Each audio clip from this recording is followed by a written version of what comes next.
Eh bien, bonjour à tous. Dans cette capsule, je vais proposer une méthode qui permet, en fait un exemple qui permet l'utilisation de ce qu'on appelle la formule de Leibniz. Cette formule apparaît lorsque les bornes, lorsqu'on a une fonction définie par une intégrale et dont les bornes sont variables. Ici j'ai pris la fonction h de x qui est égale à l'exponentielle de x à x2 de f de t dt. Pour cette fois-ci, j'ai pris une fonction explicite qui est l'exponentielle de moins t au carré.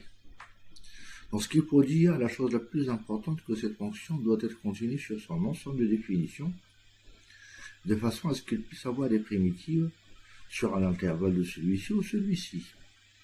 Donc, elle admet une primitive qu'on note en général f, grand f, telle que f' est égal à f, et on a la relation qui se réduit, puisque grand f est une primitive de f, on peut écrire que h de x est égal à f de x2 moins f de x.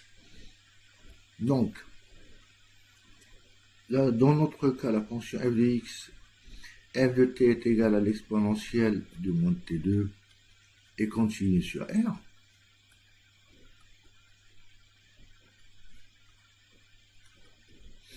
Et,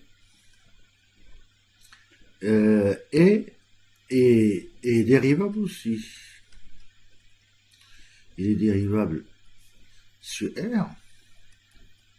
Et sa dérivée est continue. Et f' est continue sur le même ensemble. On va voir tout ça pourquoi.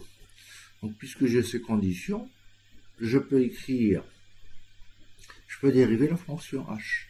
Parce que le but, c'est, des fois, quand les bornes sont constantes, ça ne pose aucun problème, mais quand les bornes sont variables, cela peut occasionner des erreurs. Et c'est en ce sens que je traite cet exercice. Donc là, je souhaite dériver la fonction h. Donc la fonction h, on va la dériver. Donc, pour dériver h, je vais dériver f'. Donc f' de x au carré. Donc la fonction f' a pour dérivée petit f, c'est f de x au carré multiplié par x au carré dérivée. C'est la fonction f rangée.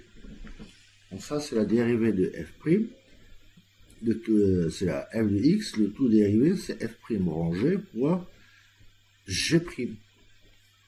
Ça, c'est la même chose que f de x, de x au carré, le tout dérivé. Donc le dérivé, je le mets à côté de f. Et donc ceci, en définitive, s'écrira 2x fois f de x au carré, c'est-à-dire l'exponentielle de moins x à la puissance 4. Donc vous voyez bien la continuité de la fonction x2. Donc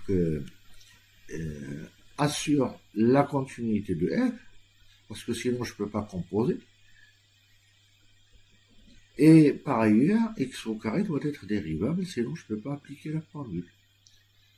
Donc, ça c'est pour la borne la plus délicate. La borne la plus simple, c'est f' de x est égal à f de x fois x dérivé, c'est-à-dire tout simplement f de x qui est égal à l'exponentielle de moins x au carré. D'où la dérivée h' de x est égal à tout simplement à 2 f rangé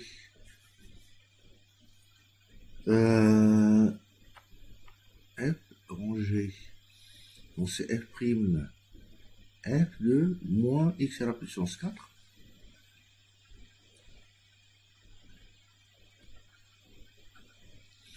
moins e de moins x au carré.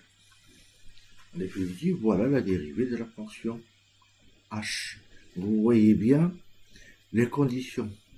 Des fois, on peut faire le calcul et vérifier par le biais du calcul toutes ces hypothèses qui doivent être écrites le jour d'un examen. Dans le cas général, on va généraliser ceci. Je considère la fonction h, mettons de x, qui est égal à tout simplement l'intégrale de 0 à x d'une fonction f de t, d de t. Donc ça, c'est la même chose que f, sachant que f est continu. Donc ça, c'est la continuité qui permet de déduire que la fonction elle admet une primitive f qui est égale tout simplement à, non pas de x, mais u de x. f de u de x. Donc la continuité de la fonction u de x permet de faire la composition de f et de u de x. Moins, normalement, f de 0. Donc la fonction f doit être continue. Normalement, cette fonction, en général, on la prend pour se simplifier. Oui, ça c'est une constante. C'est comme ce qui a été fait pour la fonction ln lorsque nous l'avons définie.